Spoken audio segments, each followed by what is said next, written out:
Well, good afternoon, everyone. The bell has tolled, so it is time to kick this off. Welcome to the September 2023 management team meeting. First of all, this is their first management team meeting. Is there anybody? Nobody? Okay, we actually have someone here today over here. Lindsay, stand up. I'd like to introduce Lindsay Schultz. Lindsay joined us a week ago yesterday from the Iowa State Foundation, and she's our new legal administrative assistant in the admin suite. So welcome, Lindsay. Okay, who's got some wins or recognition they want to hand out today? Oh, come on. Yes, Marie. I have one of my staff members, Liz, just recertified as a certified diabetes care and education specialist. Excellent. Congrats. Oh, here comes our MC now. Got MC duties later this evening too. So anybody else, wins or recognition? All right, I guess I'll be forced to fill some airtime. Oh, dang it. I wish I knew how to operate technology. Okay, I actually have a couple of notes here. So we have someone in our midst who was recently named a finalist in the Technology Association of Iowa's Prometheus Awards. That's awards for Chief Information Officer, Chief Technology Officer, and that person is Roger Parker.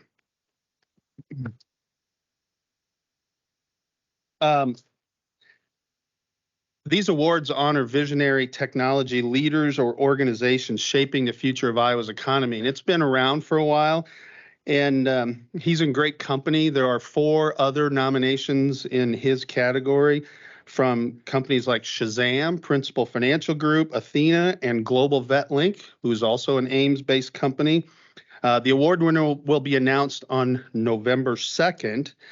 And so it's awesome even to be nominated. And we've had a lot of technology companies in the Ames area who have been nominated and been recognized this way. And so this is another one for Ames. Iowa State University is a finalist in a category. Danfoss Power Solutions, Global VetLink, as I already mentioned. So we're being well represented as a community again, and it is also a good recruitment tool. So we'll try to leverage that as well. Anybody else? All right, we're going to move on to our agenda. We have an esteemed guest today from Iowa State University Police Department, Chief Michael Newton. Welcome, Chief.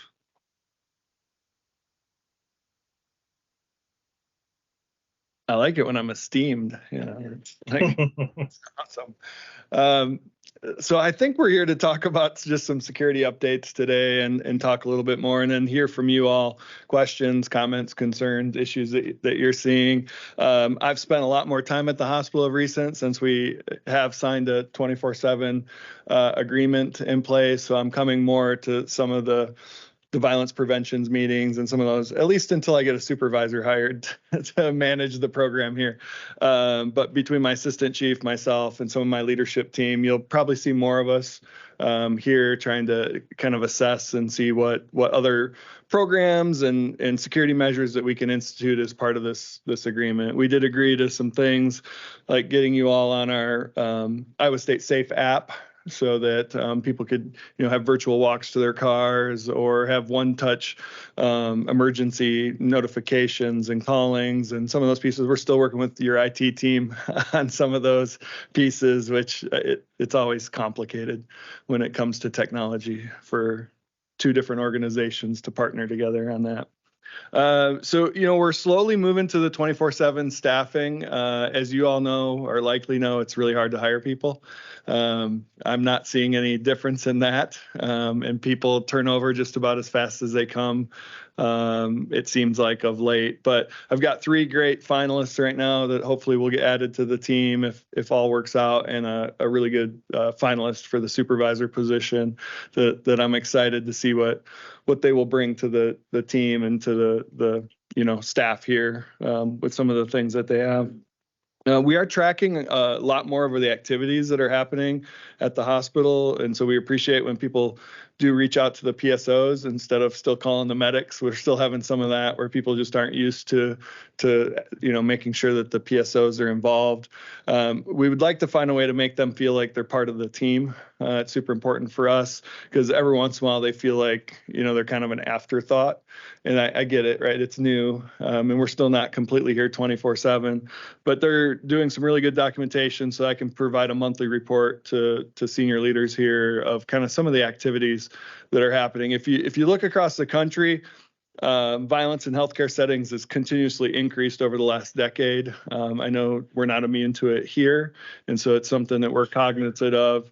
We're involved in some national organizations on healthcare security now, and trying to look at some certifications for our folks as well as they're doing their work here.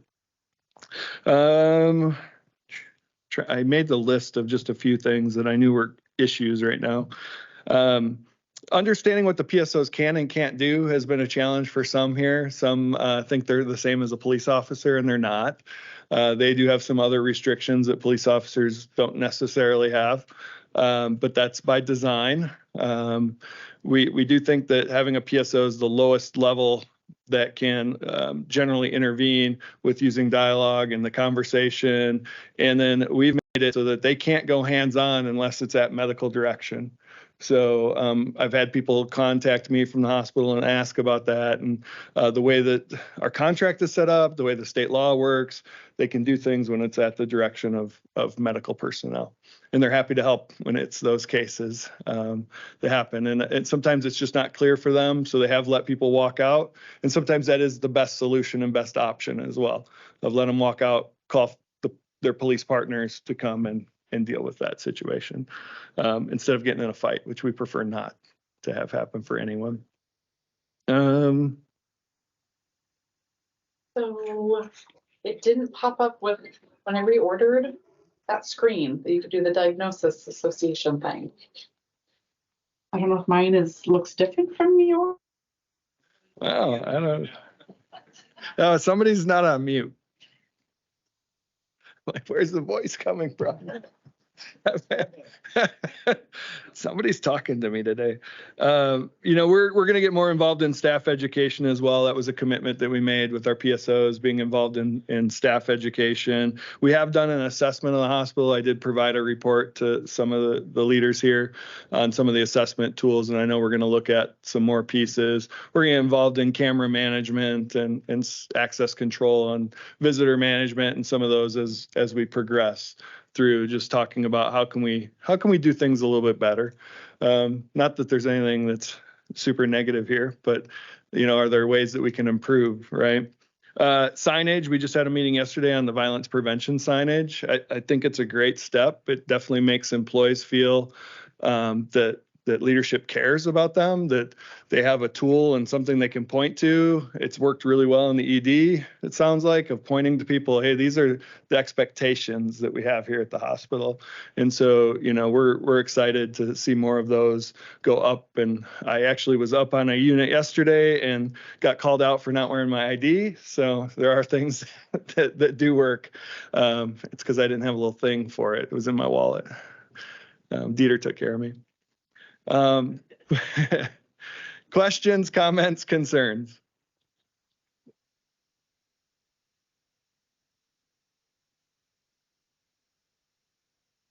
When you say hands-on unless under medical direction, is that like from a physician or a nurse, or who's considered medical? Yeah, nurse or doctor would work in our cases. Yeah. I don't know if it does in your case, but we might want to talk about that more.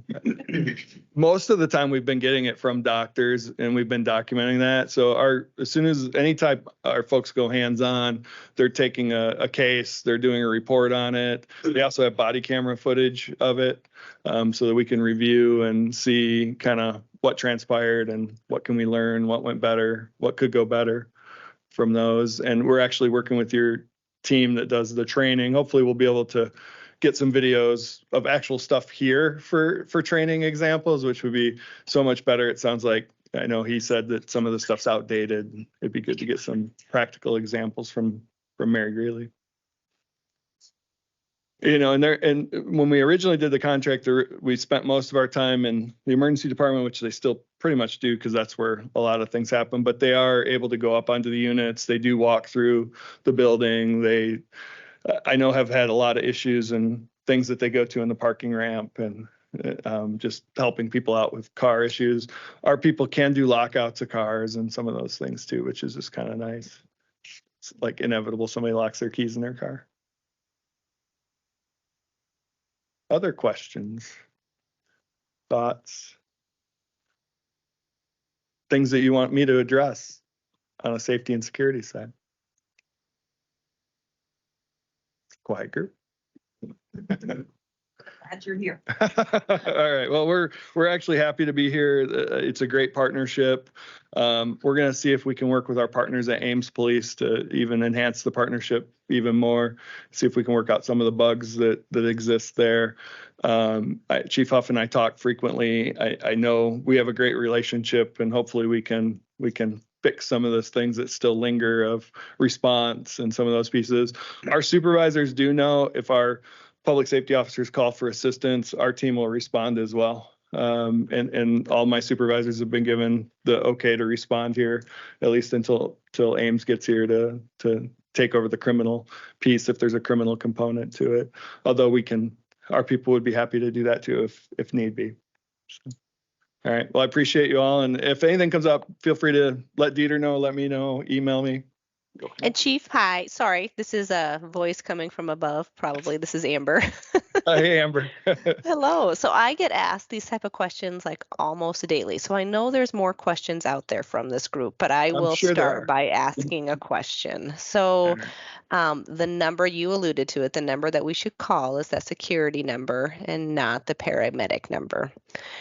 And then can you talk about the rounding within the hospital, how frequently you go up there, what type of things that your staff always will respond to, what is their role in some of these combative patient situations? If we have, like we had a visitor that we did not want on campus, we were kind of confused on next steps with that. How can your team help us navigate some of those things? Yeah, some of those are trickier than others. Some of our PSOs like to walk more than others, I've noticed. And so we'll have to think through the whole rounding and where they go. But they will go to anywhere that they're called to in the hospital and assist in whatever manner they possibly can. It does become, they can ask people to leave. If people aren't willing to leave, that's when they'll probably have to call for a police officer to assist them. They have, from all of what the team is telling me, generally when they show up in a uniform and ask people to do things, many of them will do things, but we always have no people. We always have those people that won't do the things that we ask them to do. And in that case, they know exactly the protocol to call police, and they have direct radio. The nice part is they have direct radio communication with both Ames and ISU police, so they can get help anytime they need. The radios with the new radio system actually work in the hospital, which wasn't a thing with our previous radio system. So a lot of improvements. We spent between ISU, Story County, and Ames, we spent multi-millions on this new system that definitely makes response better to the hospital.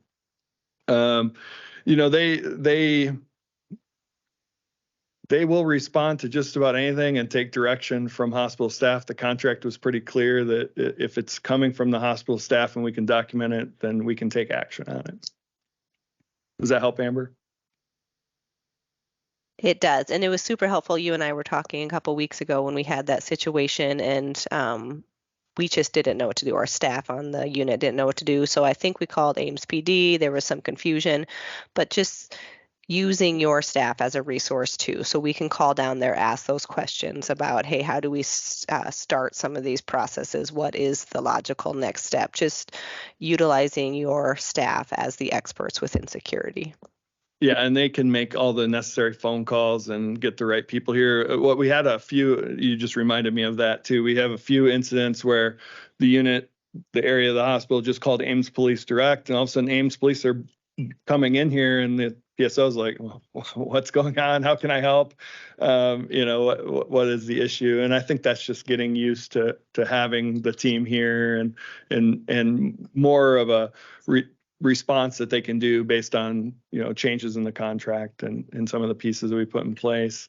Also, then it becomes tricky on the trespassing piece, and Ames and I are having some conversations because there is the ability to trespass people from the hospital. It becomes tricky, but we can work through that, and we can help with that.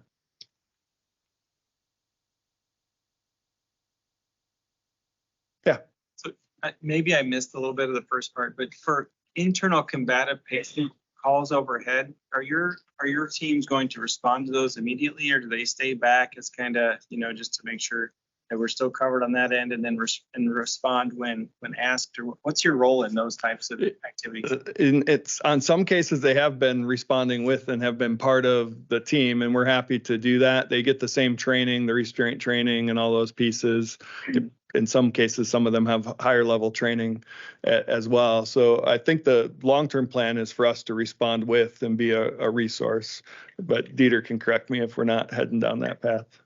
You're correct. Yeah. We've talked about it. We've had multiple conversations about where this should go, and really we actually would like to get the PSOs more heavily involved in the training of staff on de-escalation, and we do see a lot of the issues that we were seeing in the hospital, and I get it because I've been a cop for over 25 years, and people try your patience and push your buttons, and sometimes just having that next person come in and it's like, well, I said the same things, but it just works differently. And the uniform definitely helps too sometimes.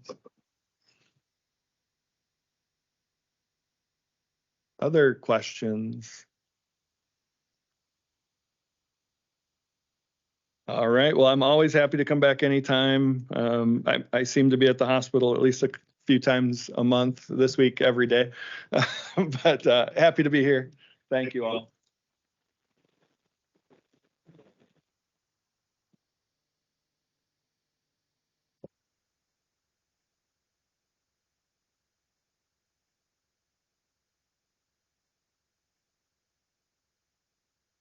Hi, everybody. I have to lower the microphone a little bit. So a little bit of a change to the agenda. Originally, it was going to be Emily Law and I talking about diversity, equity, and inclusion. We're going to actually talk about health equity and the enhanced data collection to support the health equity initiative. So I'm going to start by giving an overview of health equity as an initiative and as a strategy, and then I'll hand it over to this awesome team of people who will talk you through implementation. So just some objectives that we will skip through because you will see as we go. So why health equity? This is an updated version. I don't know if you're familiar with the triple aim from the Institute for Healthcare Improvement that came out. I think it was in 2007 initially, and it was really focused around better health, better care, lower cost in a triangle shape. And then in 2007, team wellness and resilience was added to that, and it became the quadruple aim for healthcare quality. And in the last year, we've really moved towards a quintuple aim, which is adding health equity and equity of care, taking a front row seat to strategy in organizations. And so we're very fortunate that in our organization, we've had some very forward-thinking leaders who have created a mission to advance the health of our community through specialized care and personal touch, which is really aligned with the better health area or improving the health of our population. We have preventable harm goals and patient experience goals that really help rally us all around providing a great quality and experience for our patients and visitors, family members. We know that we focus on keeping our costs low, eliminating waste, making sure that we're getting the most out of our reimbursement by making sure that we're adhering to all of these quality initiatives, but also really operating efficiently. And then we have Penny's team, who's done a tremendous amount of work over the last few years to make sure that we have a really positive, supportive environment for all of the people who are doing the work to meet all of those goals. And so now we come to equity and how do we, equity was added to this quintuple aim in 2022. And then you'll see in the coming slides that there has been some foundational work already in 2022 leading us to today. But what types of things do we need to do as an organization to make sure that we continue to be aligned with where the industry is going? So for a little bit of audience participation, we're going to jump over to Mentimeter. And if you will, oh, Tim is doing it for me. Awesome. If you will join menti.com and type in a code, I just want you to throw out a phrase or a few words to describe what health equity means to you. What have you heard and why would we care about it at Mary Greeley?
Thank you for participating and for all the thumbs up saying I agree with the words that are populating on the screen. So we're seeing inclusive, fair treatment, equality, equal, fair together as everyone is in agreement around those words, but lots of, everyone deserves help. We want to improve. We want to be rallied around providing the best opportunities and the best care to our patients. So Tim, we can flip back to the presentation if you would. Thank you so much.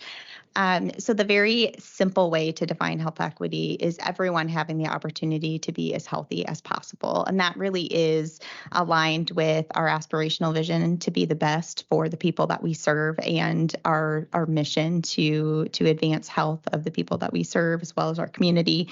And so in order to do that, this is a graphic if you're wanting to use this within your teams. It's from the CDC, but it really shows that measurement being that foundational support to the infrastructure so that we can build programs and influence policy around health equity. And we'll talk more about that in the future. So one thing that I noticed when we talked about health equity is no one called out a specific race or a specific ethnicity. And I think that in healthcare, we understand, and especially with the specialized care personal touch that's been with us for so many years, we really want to focus on doing the best for patients at that individual level. And so we aren't just looking at someone as a race or an ethnicity or a gender or one piece of their whole person. But it really is making sure that we're seeing that person as a holistic being and all of the things that go into allowing them to have the best opportunity for health. And so as we continue with the presentation and talk about social determinants of health, one thing that I want you to take away from that word cloud, as well as the rest of the presentation, is that our social determinants, or the things that influence health, really can be age, race, or ethnicity, but it really is so many more things, which is why we need to collect more data. So as I said earlier, Mary Greeley is not behind. We just, the quintuple aim came out in 2022.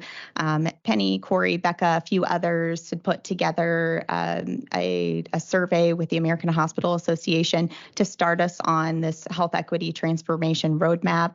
We have DEI affinity groups here at Mary Greeley that have done a lot of work around systemic and shared accountability. But we really wanted to figure out what's our baseline? And so for department leaders that are looking at improving a process, or you want to start a new process or start a new service line, what's the logical first step? What do you do when you're thinking about planning for improvement in your area? I don't have any candy to. Yeah. John said have a meeting. That was incorrect. But as Karen said, you want baseline data. You want to see where are you at today so that you know, first of all, is there a compelling reason to change? And where do you focus your improvement efforts? Because there are always a million more ideas than there are resources to achieve those ideas. And so we need a better understanding of where to start. And so we had a group of people attend the American Hospital Association Health Equity Conference, attended I don't know how many sessions, and everybody said you have to start with data collection. You have to understand your community. How do these things apply to you? Where are your biggest gaps? And how do you move forward? So that's why we're here to talk to you today. So there are 6 levers in the Health Equity Transformation Roadmap. We're starting with collection and use of data to drive action. We need to know how do we collect our data? How do we validate it to make sure that it's accurate and reflective of our patient populations? How do we train our team so they know how to collect that data, so they feel comfortable, so they can navigate these conversations, and so that they connect patients with resources, which is influencing one of the other levers? How do we sort the data groups? How do you segment your data for the Baldrige people in the room? And then how do we communicate that data so that it's actionable? Because we don't want to just collect a bunch of data in a library and not do anything with it, right? We want to use that to meaningfully influence the work that we do. And then how do we plan initiatives and programs so that we can actually make some headway in terms of providing equitable care to all of those that we serve? So it's not just us that are really wanting to see some progress. CMS, one of the, if not the largest insurer, I think they cover 170 or more million people, have created a priority around health equity and the advancement of health equity. And so their number one priority is aligned with ours: expand collection, reporting, and analysis of standardized data. So they are going to put some teeth behind this and tell us what do they require us to collect and by when. And then I think we can see down the road that they're going to then use that data to show if we're providing equitable outcomes and then tie reimbursement to that. But the first step is making sure that we are collecting that data. And so now I'm going to hand it over to Darla so she can give you more details about that. Thanks. So the requirement from CMS in terms of collecting the data is on actually social determinants of health. And so they are tying this to the value-based purchasing program. So if we don't comply, it does affect our reimbursement. This requirement goes into effect January 1st, 2024. We have to have everything in place by then. So what this requirement includes is an assessment of social determinants of health. And we're lucky because Epic already had that in place. And then we had that rapid improvement event team that looked at our admission navigator and eliminated a lot of duplication, non-value added aspects of that assessment. And we have incorporated these social determinants of a health assessment within that admission navigator assessment. Now, the social determinants of a health piece has not been turned on yet, but the team that was involved in this rapid improvement event looked at those questions and incorporated them into the patient admission assessment. So once we get done with all that training, we will be flipping the switch and have this turn on. But the assessment isn't the only requirement. If the patient answers yes or is positive to a need identified in the assessment, then we have to follow up. And there will be a referral made to the social work case management department, and they will be the ones following up. It doesn't have to be nursing. Nursing will be doing the assessment, but it's the case management department that will be following up on those referrals. We already have everything in place. We have packets of all the area resources. We'll be making referrals for those patients. For example, if there's food insecurities, we can make referrals for those patients to make sure that they have the adequate nutrition to go forward with, and so forth. So that is part of the requirement. The other part of the requirement then is to collect data. And as Joelle pointed out, that's a very health equity transformation. And we actually have to send this data into CMS starting January 1st in patient admissions. And what CMS is going to do with this data is they're going to use this data from all the hospitals in the nation to make healthcare policy in the future. Basically, that's what they're going to use it for. But regardless of the regulation from CMS, assessing for social determinants of health is the right thing to do. Because let's face it, we all hear the stories. If a patient has to choose between housing and food versus purchasing medications, what are they going to choose? Probably their basic needs, right? So it's very important that we assess for these needs and get these patients the appropriate referrals as needed. So in this social determinants of health assessment, there's actually 5 categories that have several questions in each category. One is food insecurity, housing instability, transportation needs, utility difficulties, and interpersonal safety. And under interpersonal safety, there's several categories just within that. And then it's very important to know, and this will be part of the training as well, but patients have the right to refuse no, or to answer these questions, or to say, you know, I'm not going to go down this road or whatever it may be, but that must be documented in the medical record. And that is also a CMS requirement.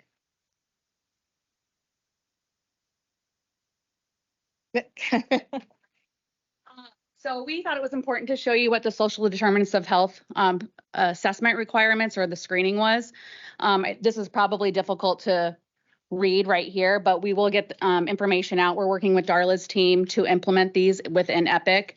For nursing, it's going to be embedded within their admission questions. A lot of this information you are collecting in a different way. You might not be asking a lot of these questions, but similar. So we just need to change our thought on that. Any questions yet? The next portion of this is sexual orientation and gender identity. So this is, there's a section for legal name and sex, sexual orientation, gender identity, and then organ inventory. At a minimum, we need to get sex assigned at birth, sexual orientation, and then gender identity.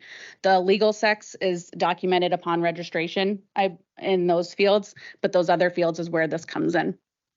And then this is actually at the top of the nursing admission navigator already, and it's been there for many years, but now we really need to ask these questions.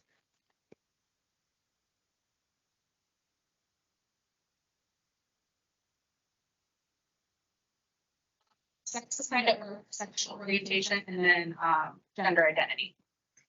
And I'm working to see if we can get those as like those admission required documentation, so then they turn green when you have those. So once we get that updated and figured out, I'll let you know.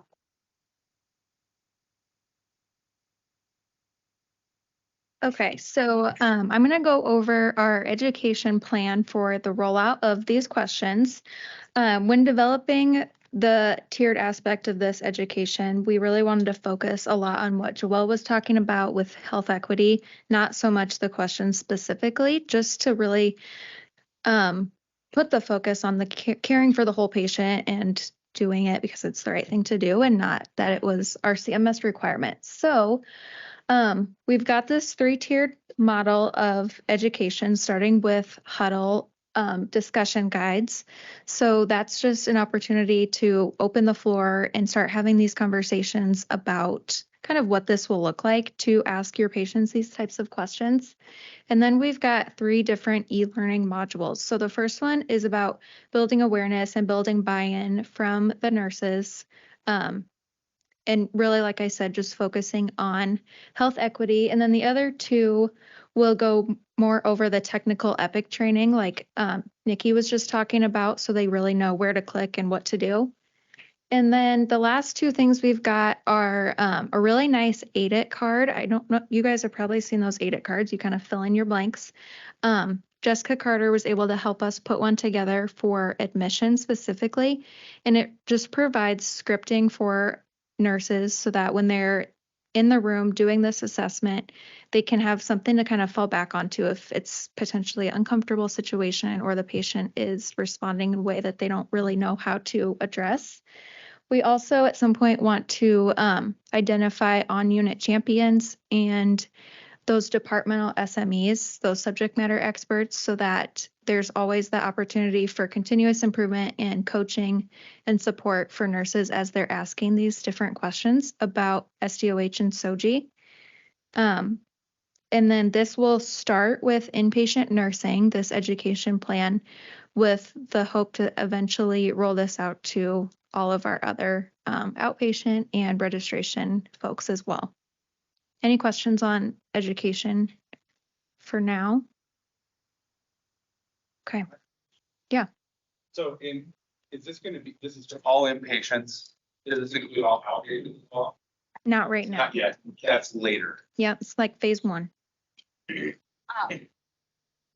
sexual orientation and gender identity items do include your outpatient areas. Yes. And is that on every visit or is that like once a year? Visit, these should be asked both SDOH and SOGI. They could change. It's not a one and done. It's an every time they're here.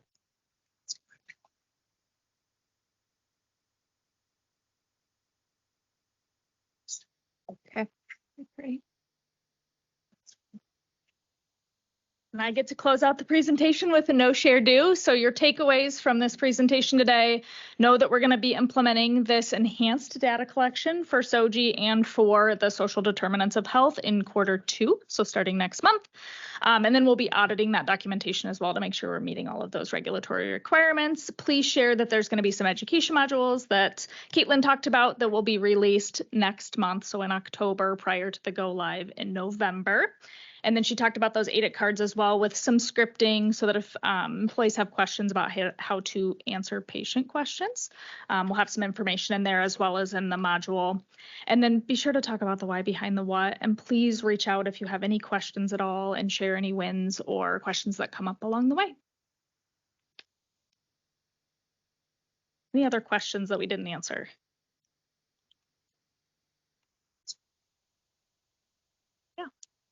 About the gender identity, I'm just very concerned about asking that in the outpatient department like radiology. I already get a ton of patient feedback that it's not private, and that's not a question that I feel comfortable with our staff. So I might have to seek other opportunities. They're in the clinic or something for them to. They're in the clinical documentation too. So your SOGI form will be in there as well. So you can have a clinician ask that information. Start like having our x-ray techs ask that. Because we don't even have computers, and we'll have to work through that process. That just might be a little bit of a barrier to. And this truly will be a phased rollout. So we're starting with inpatient, then we'll address the special needs of all the other departments as you start rolling these out too, because there are unique situations, unique circumstances that we need to make sure we're being sensitive to. But do bring those to us so that those are things that we can start thinking about now. I think the optimal goal is to get it on my chart and bedside visit chart, so that patients can answer this themselves if they're able to. Because let's all face it, if patients are answering the questions themselves, they'll probably be a little more honest than when asked the question and we're recording it. So that's the ultimate goal. But right now we're going to phase this out, and then, as Penny said, we're working in phases, and we'll continue to improve and eventually get some of that technology in place where patients can answer it themselves. Vicki. Is McFarland Clinic involved in this at all? Do they have the same requirements? McFarland Clinic involved in this? Yes. There less requirements. They are not required by CMS. However, we have had conversations with them. And right now, I don't know how many have you guys have noticed that the social determinants of health are on the H&Ps automatically, but they're not addressed. So once we start answering those questions, you'll start seeing that filled in on the H&Ps. But we've had conversations with them. They are aware that this is coming and that we'll be addressing those social determinants of health.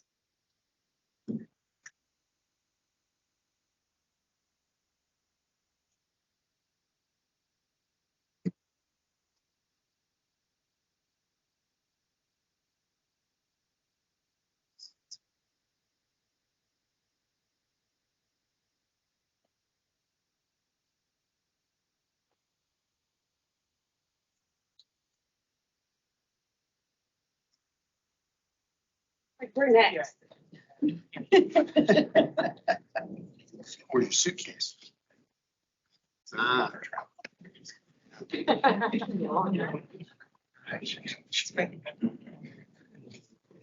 We forgot that.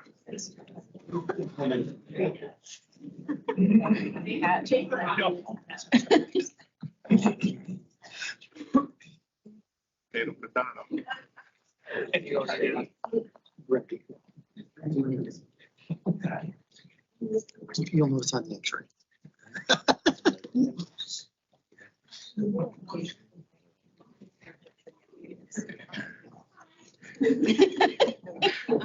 I'm Ignis Stark. Movies that came out. Indiana Jones. We are, yes, question. Use the mic. Oh. Is that better? That's good. Great. We're here to talk about our magnet redesignation journey. We will have our site visit coming up November 6th to the 8th. And so it's going to be really fun and exciting. We have a cool travel theme because it's a journey to excellence. So we've been on this journey for a very long time. Our first magnet steering committee was actually in 2002. So we've been working on it for a long time, and it took until 2019 before we got our first designation. And now it's time for our redesignation. We submitted our document on June 1st, and 3 appraisers have read it and determined that we'll go straight to site visit. And so November 6th to the 8th, we'll have an opportunity to really share our story. And although they've read over 1,800 pages about Mary Greeley, they really want to come here to just verify and clarify and amplify what they've read. They're looking for enculturation of all of those things. We've given specific examples of the magnet standards, and what they want to do is actually see that throughout the organization. So I'm preparing for that. Our magnet steering committee really wants to generate a lot of excitement, but also to help staff to be able to articulate what they do every day. A lot of times we don't think of things that we do as being moments of excellence because they're things that we do every day. But as you know, we're very exceptional at Mary Greeley, and the things that we do every day really are excellent. And that's why we have the magnet designation. So one of the things that we're going to be doing, and probably the most important thing for us to do to help prepare our staff for the site visit, is we're going to have some brag books, or what we would call travel journals. And we have a team here that's been getting that prepared. They're doing such a great job in making this all happen. I think you're really going to enjoy it. So I'll first turn it over to Jessica, and she'll kind of introduce what this looks like. Is there anything you want me to say first? Okay, so this is going to be something for all of us to enjoy. And so Jessica will start kind of talking through what it looks like. Ta-da, we have a SharePoint site. So there's a magnet SharePoint site. It's been added to the Graham Live homepage so that everybody can access it. It'll be easy for you to get to now. Some people have been accessing it already, but this is the homepage for it. And this will kind of get updated probably every week. Amy's been doing a great job with some magnet minutes that you've probably seen on your huddle boards and things like that. Those are on here. But I'm here just to demo the brag books, which we have right here on the top navigation. All of the departments have now been given a template for their brag books. And they are PowerPoint templates. So you as a department get to work and talk and brag about all of the awesome things that you do that contribute to Magnet. This is essentially what they're going to look like when you open them. It's a PowerPoint document, and there have been templates created for each of the destinations, which are, what are they? You want me to name them? Yes. Oh, yeah. Okay. Advocacy, compassion, shared decision-making, teamwork, service to our community, leadership, professional development, and innovation. So there are different designs for each one of the destinations for you to fill in for your department of how you contribute to us being Magnet Excellent. You don't have to use all of the templates. If you only want to use one, you can just use one. But Sophie and I have tag teamed on this, and she's been amazing. If you haven't met Sophie, she's our intern. And so we've worked really hard to get this template together for everyone. And if you have struggles or aren't sure how to use them, you're welcome to call us anytime. We can walk you through how to use them. Yeah. And now I'm going to turn it over to all of these fabulous people to show you how they're using the templates right now.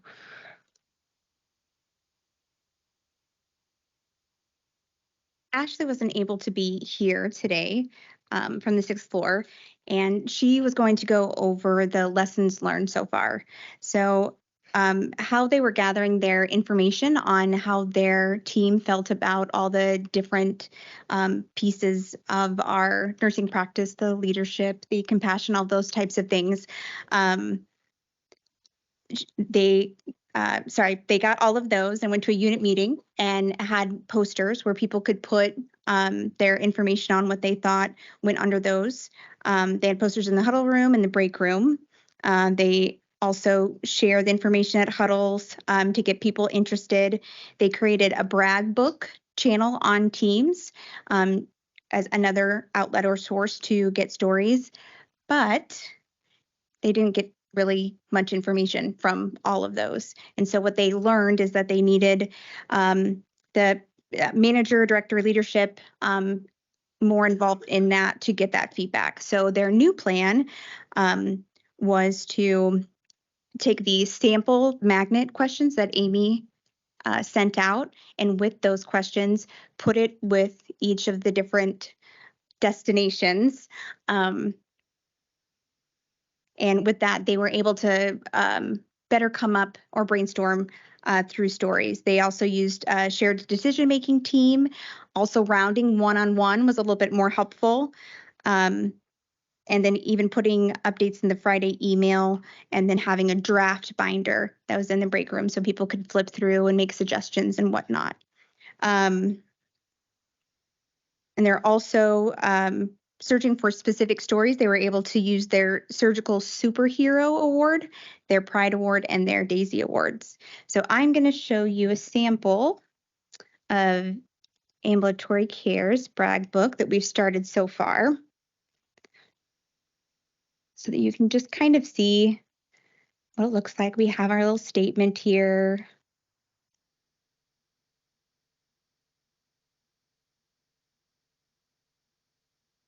I want to go through the compassion one. Okay, so we have our statement here. We did a brainstorming session, and all of the themes that we could get from the staff, we kind of took those and put a couple down there, and then created stories out of each one of those things that we're proud of.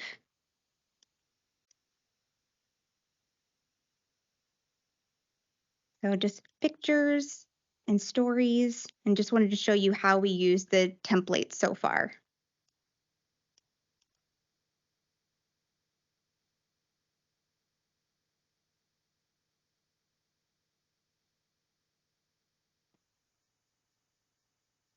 So I'm Jake Van Roekel, for those of you, if any of you don't know me, but I will be showing the MGIT brag book, and this is for a non-clinical example, but I'd like to highlight that I think something important to mention is the reason we want these travel themes and the reason why we're doing these brag books is we want everyone at Mary Greeley to be excited for Magnet and to understand their part in Magnet. And so these brag books really highlight that easily to staff so they can, for example, let's say they get addressed by one of our appraisers, I couldn't remember the word, appraisers, they will easily be able to talk about how they are impacting Magnet or contributing to our journey or to excellence. So, and tying back to the presentation earlier on SOGI, so for example, clinical application system. So we did this both CAS and IS. We just figured it was easier to do one brag book for all.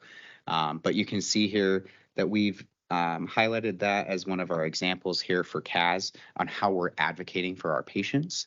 In addition to that, from the IS perspective, we are also, and there's many other examples, so please feel free to go take a look. These are all available to you guys, and not just ours. Anyone that has a brag book, they will be posted and always available. So feel free to poke around. But from an IS perspective, we also focused, I think one that I'd like to highlight just because I think it's super important is cybersecurity and how we advocate for our patients' data security and ensuring that we can keep that data secure, but also ensuring that we can continue to care for them. Because if we can't keep that data secure, we can't do that.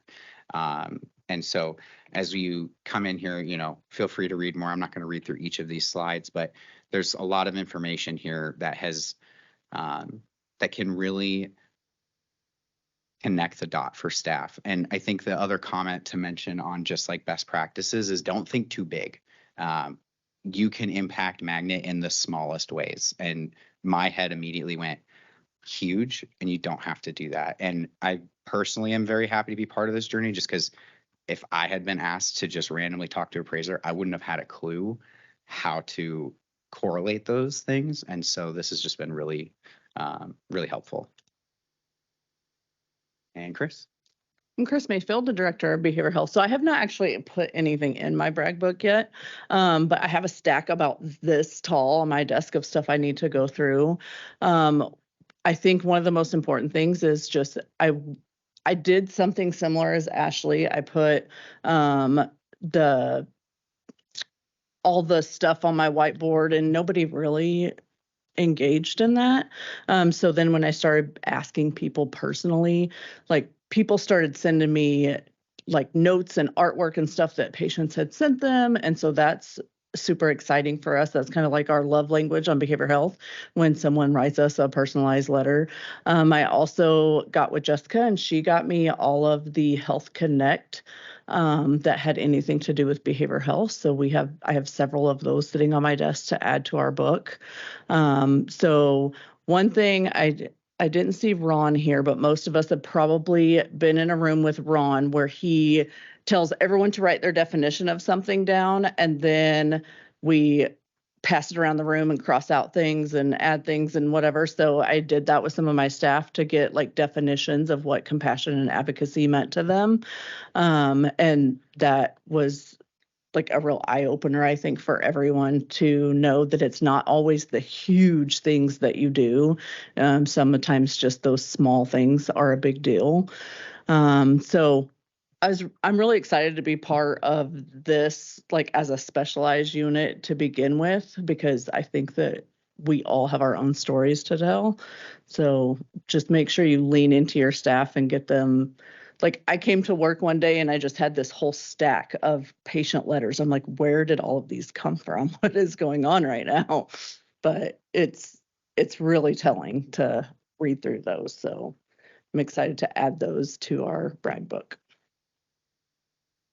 I think one thing I forgot to mention was that the first week that you will be doing your 2 topics, it's a little bit slower to start, just to get your staff engaged, to work with the PowerPoint and things like that.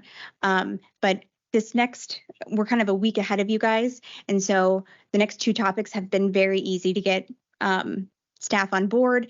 We already kind of know the templates and can insert stories and whatnot in there. And so I think it's really great. It's getting the staff excited and all those stories in their head that's unique to your department. And I think it'll really help when the appraisers come.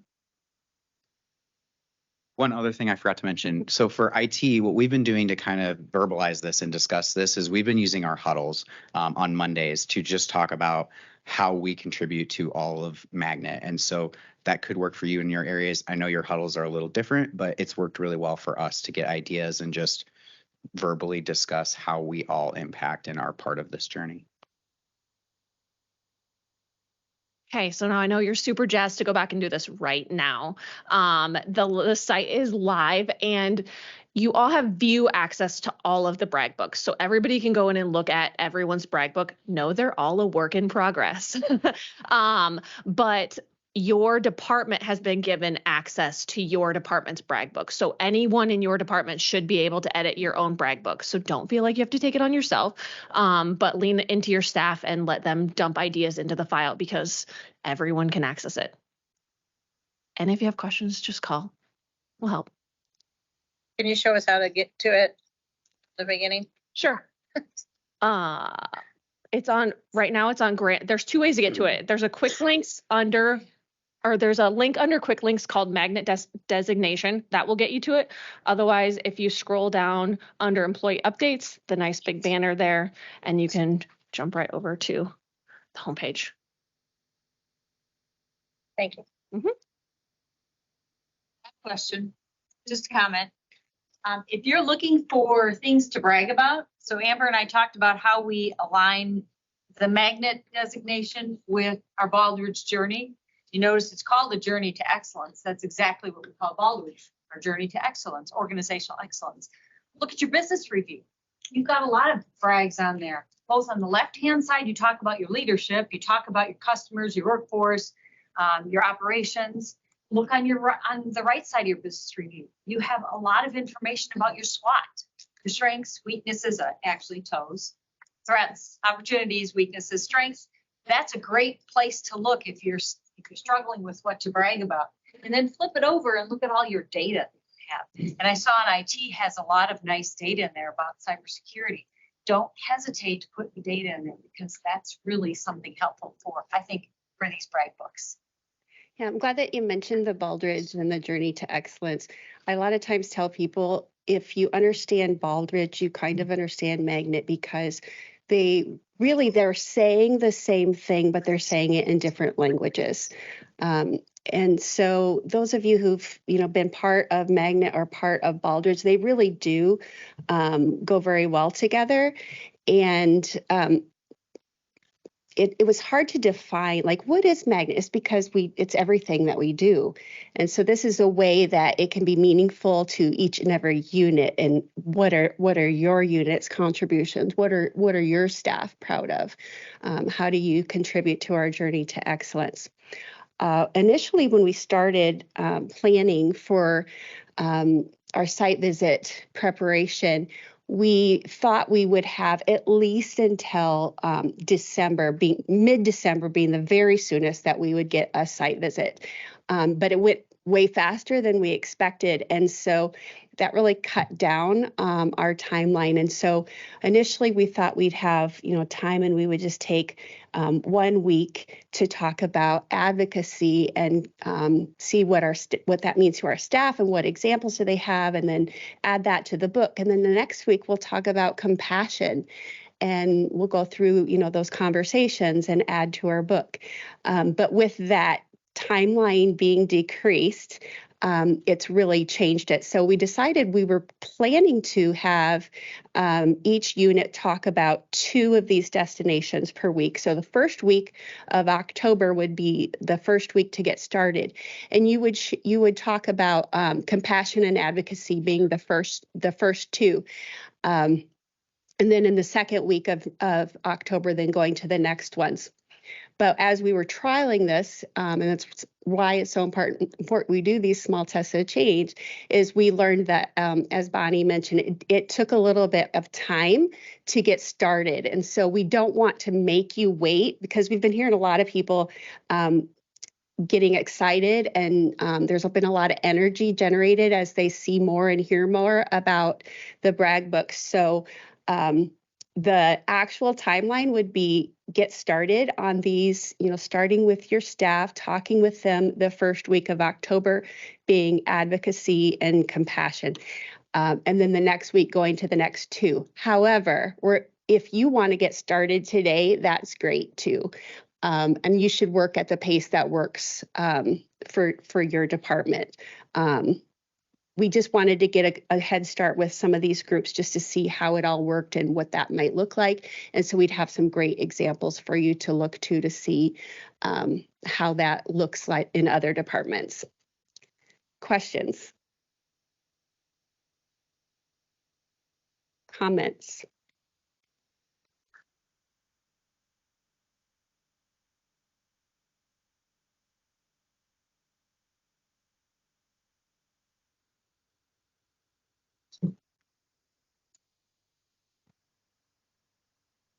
He's gonna stay in here until someone says something. I would say thank you for making it simple for all of us to follow, giving us kind of that criteria to work through. Yeah, Jessica did such a great job, and it just, we could see it in our heads what we wanted, but she was really able to make it, look so beautiful and easy to use.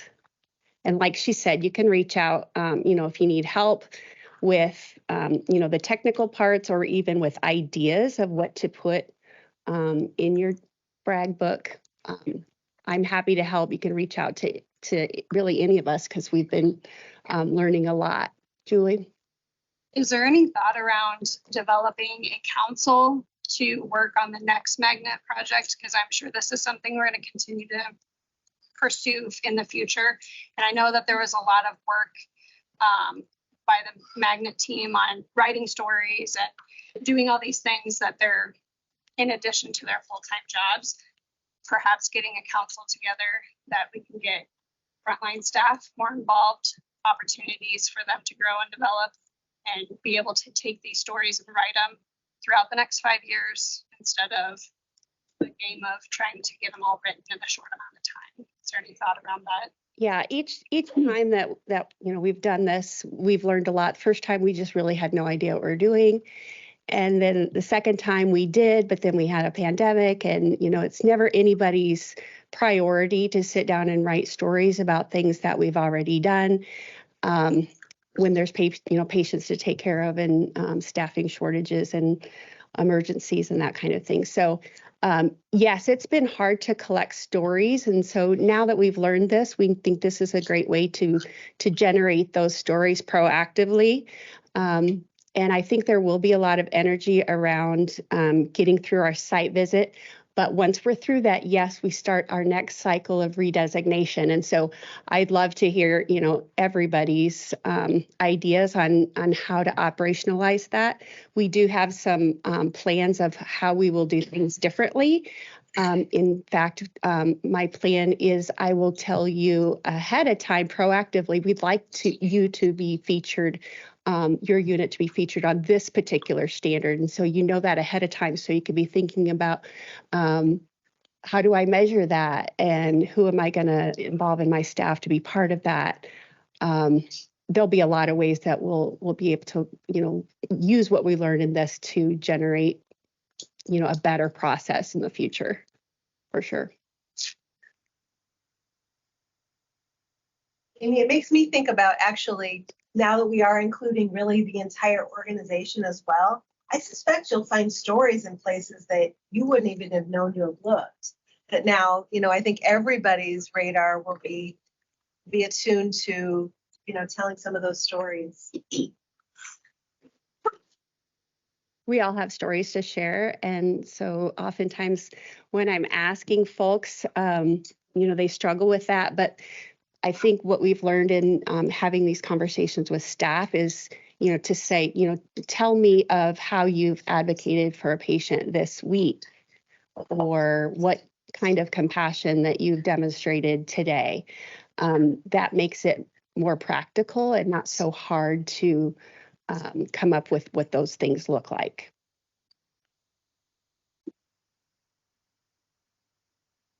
And Amy, this is Amber. Since I'm not in the room, are the binders there, or how will all the departments get their binders and some of the nitty gritty of all this? Yeah, so I didn't bring the binders today, but I have a binder for every department. Jessica has created your template, and so you were able to get started. Of course, it's going to be electronic first, but I think your staff will really benefit from you printing these and putting them in a binder so they can, really look at them.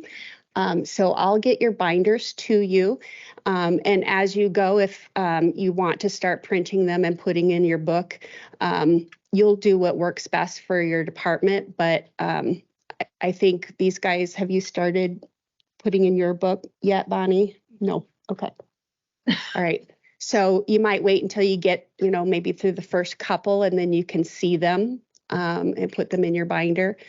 So we'll have them electronically, but they'll also be printed so that, there'll be easy access for staff to just browse through.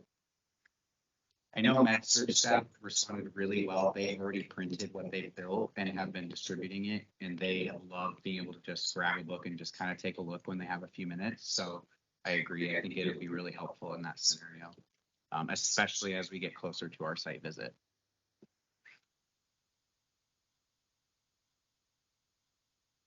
Great. Thank you guys so much.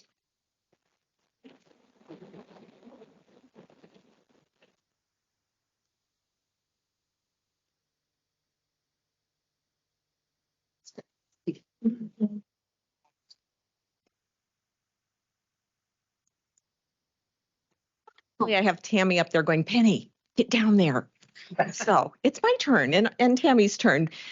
So we did a presentation to the foundation board about a month ago. And what we want to tell you about is a lot of an abbreviated version of what we shared with them. They've been tremendous support to us growing and developing our staff. And the first part that we did with them also was the why behind the what. Why do we need the support? What are we trying to accomplish? So I'm going to share the labor market overview, not because it's uplifting and going to make you feel warm and fuzzy, but it is our reality and what we're working through. And then the majority of our time, we're going to talk about the great stuff that you guys have been putting in place to really support your staff and how the foundation has helped with that. And this is just perfect timing with the annual giving campaign kicking off, because we really, those dollars actually, it's a really cool thing that those dollars are actually going to improve the lives of our staff too. So exciting stuff there. Okay, not exciting stuff here. So labor market. Most of you probably don't ever go out to the Bureau of Labor Statistics because it's not really exciting reading, except for people like me. This is called the Job Openings Labor Turnover Survey data, the JOLTS data. I've joked a lot that through the pandemic, it's become very jolting, the data that's in here.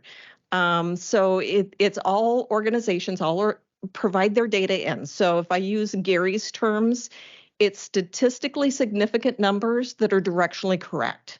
So is it 100% accurate exactly how many openings there are? No, but it is valid.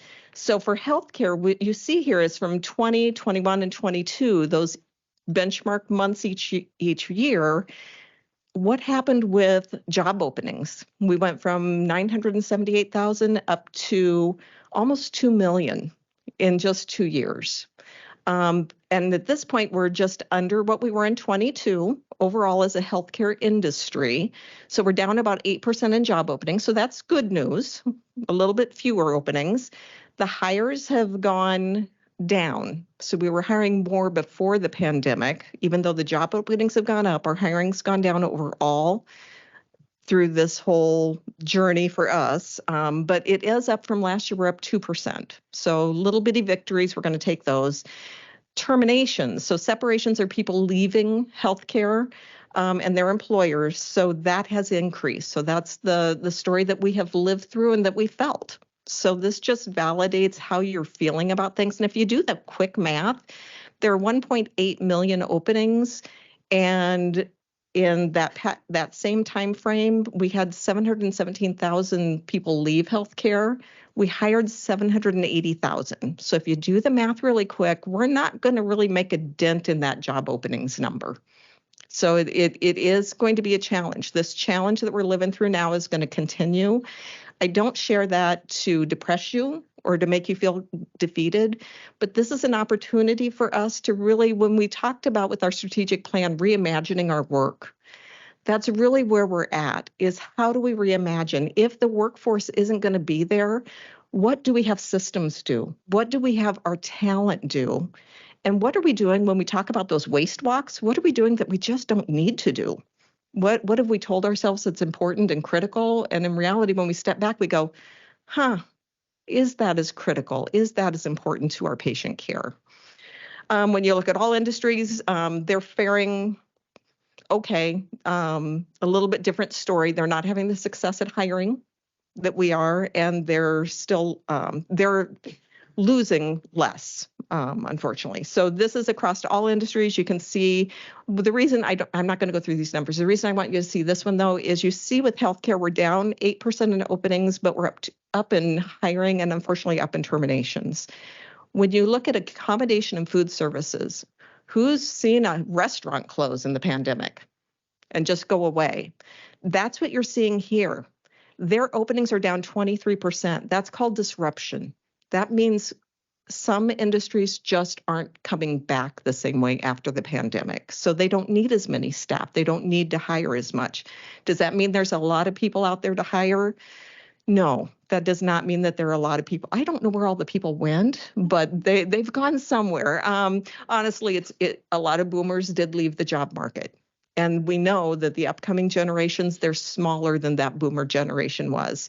This chart shows you the number of unemployed people per job opening. And you see the first spike up there is from the Great Recession. Remember 08, 09, that fun time? But there were a lot of people per job opening because there weren't jobs. Then it leveled out. And then you see the really sharp spike that we lived through with the pandemic. And the part I want you to notice is we're back to a new normal now, but that new normal is below where it was when we recovered from the Great Recession. So what that means is we do have a more challenging time of recruiting and finding workforce. And there may be some workforce that we just can't find, and we do have to find other ways to do the work. And where can we use systems to do that work?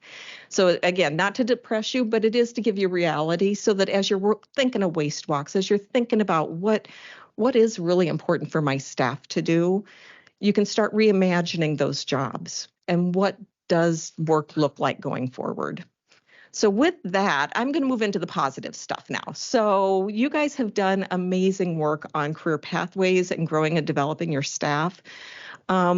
Just so you know, we've increased from 762 employees being covered by a pathway when we first started up to over 1,100. So about 80% of our staff level jobs now are in a pathway. So great work on creating these. We started out with only 17 pathways because we wanted to start with something we could succeed at. You've now created 36 new a total of 36 pathways. So if you don't have pathways yet, don't stop. This is not something that we're going to say, okay, we're done. This is something we're going to continue to grow and develop. Some pathways are actually going through revisions now. We've had learnings and we're making adjustments to them. The reason I'm leading this one in, and 20% of our staff in the past 12 months moved up one pathway step.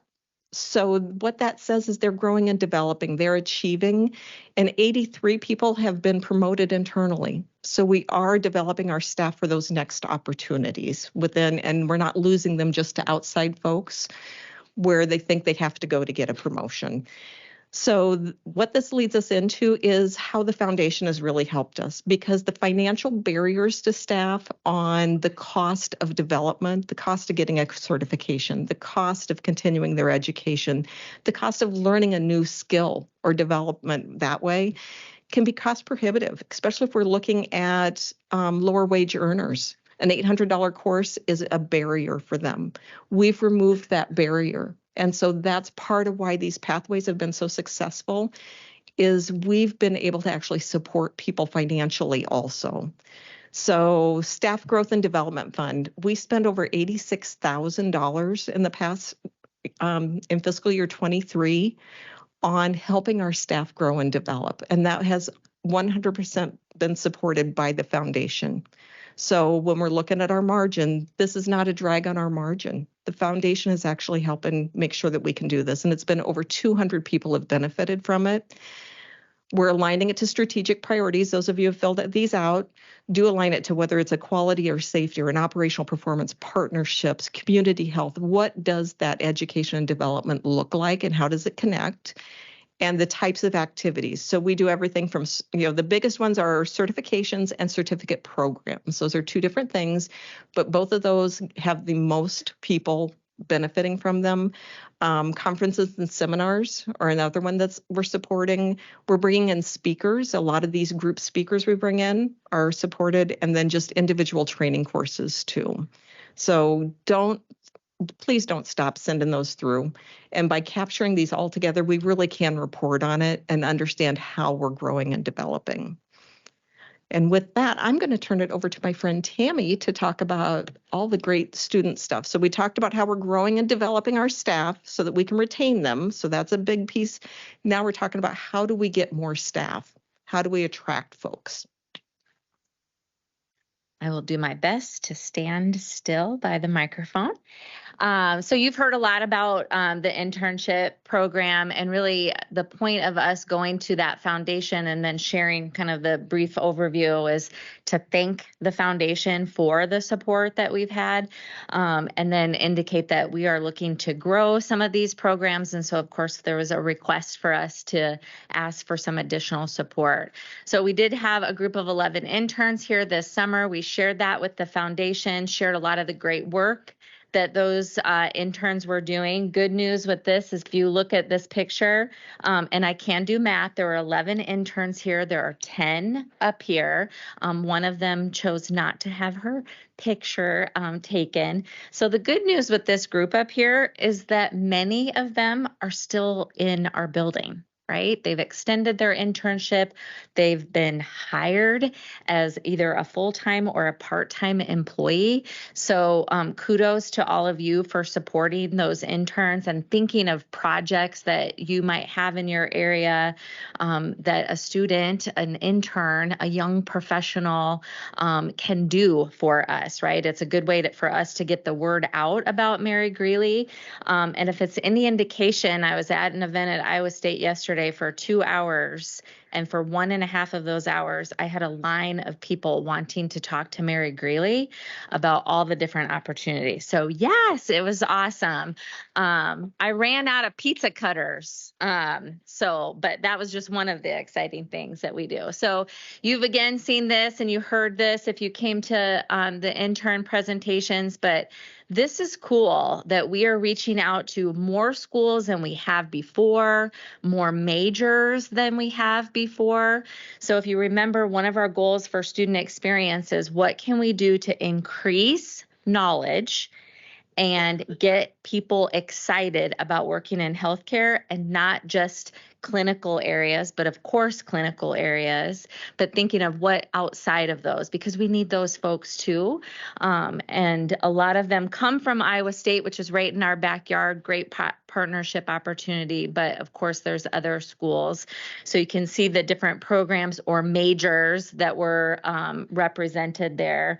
And we're going to look to how we can increase that number of applicants. So we had total 68 applicants. Let's see what we can do to increase that, but going to more career fairs, posting in different ways. And then you can see how the foundation graciously supported those internships with the numbers that you see down here. We've got really good feedback that came both from the interns and leaders. I will say that Ben came and talked to the foundation. Sorry, Ben, we didn't invite you to this presentation, but Ben went to the foundation, and afterwards he's like, I kind of got a little choked up and emotional talking about the experience that we have with these interns, and then hearing them say how awesome the experience was. So I really have to say thank you to all of you for opening your arms and welcoming these students into our building and providing opportunities for them. And then I will also say there's also time for you to have another intern. And if you would like one, please let me know. If you're thinking to yourself, I do have a project, I'd love to talk with you about that. So happy to encourage more of that as well. The other thing that we talked about was clinical partnerships.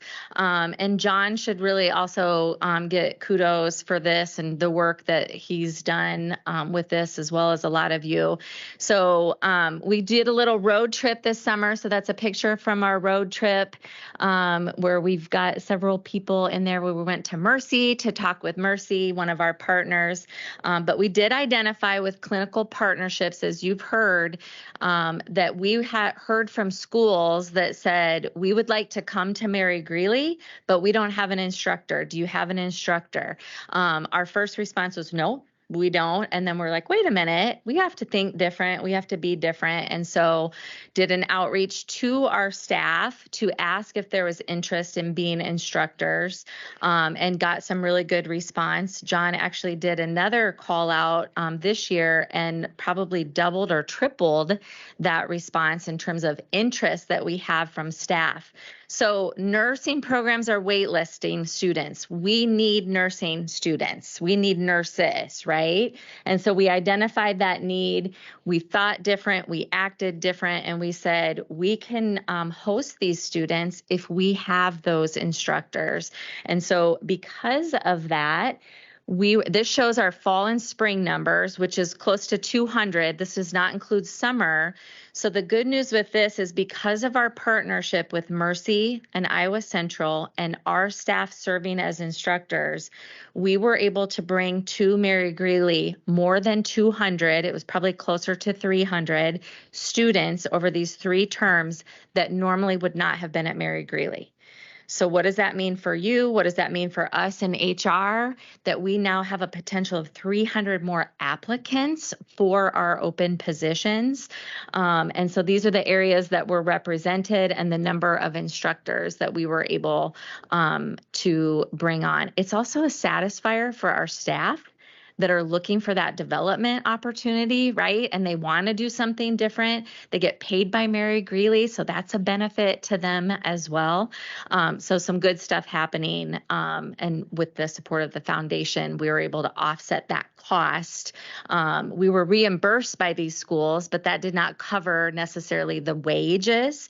And so the foundation was able to cover that overage part. So good feedback that we were getting, of course, from the students. So these are students that hadn't been here before, but they were students that were able to have an experience. One of the students that I talked to, she's in the purple here from Mercy and does not live close to Ames. And she said to Mercy, I don't want to go to Mary Greeley. That's 45, 50 minutes away. Like, why would I want to go there? And in the end, after a few short days here at Mary Greeley, she actually said, I would choose to come to Mary Greeley again. My drive here is my pump up time. My drive home is my downtime. It's so worth it to come to Mary Greeley and get the experience that I'm getting. I would drive even further if I had to. So she's a brand ambassador for Mercy to be able to advocate the experience that people are getting here. So good stuff. Again, thank you to all of you that have hosted those students, which has resulted in these positive comments and the feedback that we're getting. So yes, who did that? Made that noise. Somebody. Emily, you're always like the pump me up person in presentations. I love that. I love that. So obviously we talked a lot about foundation support. So what better way to truly end this presentation by having Melissa share an opportunity for how you can keep this all going. So Melissa. Thank you. Thank you. Gal, my bucket is full and overflowing. Thank you so much. Normally this time of year, I'd actually have our PowerPoint, talk about employee giving. It's that time of year. I don't need to do that today because Penny and Tammy, and frankly, even the magnet presentation provided the case for support. All of the people that you just saw photos of, the people in your area, certifications, trainings, scholarships. What wasn't shown is the impact that we have on our employees who are in emergency situations. Last year, we helped 9 employees over the life of the Employee Emergency Fund. We've helped over 100 of our employees do things like pay rent, pay medical bills, et cetera. Thank you for the kudos out to the foundation. The foundation is actually all of you because you're all donors. Your team all support the Mary Greeley Cares annual giving campaign.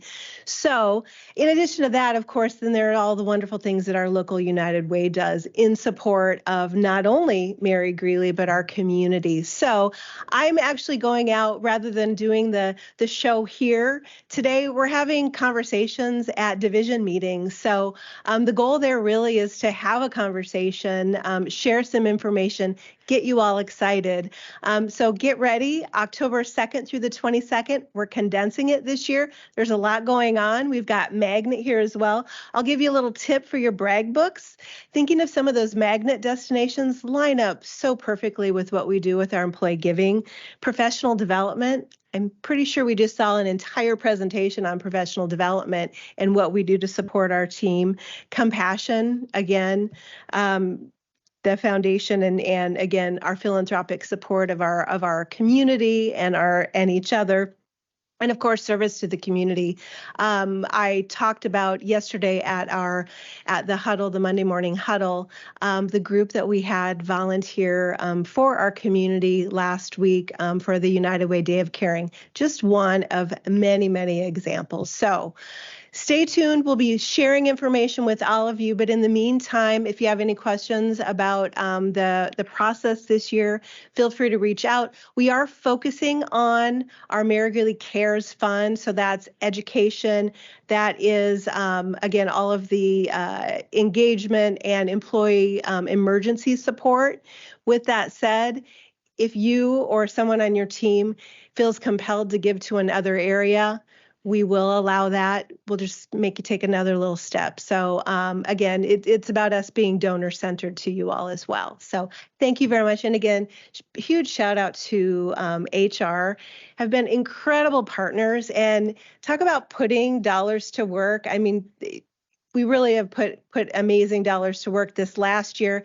I'll tell you, we approved about $250,000 in support, which now means we need to raise those dollars. So thank you very much. Again, feel free to reach out to me or anybody on my team. Thanks.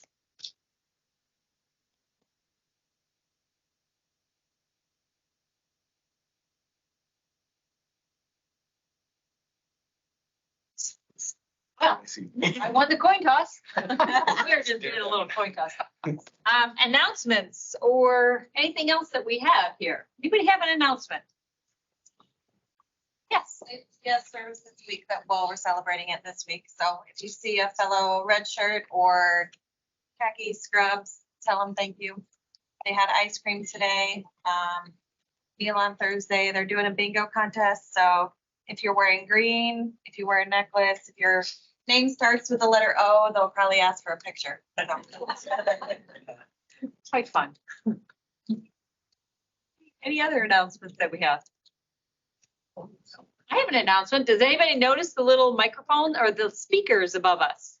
We now no longer have to run up and down the steps with a microphone. There are microphones built into the ceiling. With the little green, yes. Very cool. So much for our exercise fatigue, right? And you can hear everyone really well. Yes, you can hear whispers in the back, just FYI. You can. Jerry Green, I heard you laughing. It's a good thing that Steve Sullivan's not here because I should have made that announcement before the meeting started. Yeah. Anybody else have anything to share? If not, I think we're adjourned. Thank you, everybody. Especially in this recording.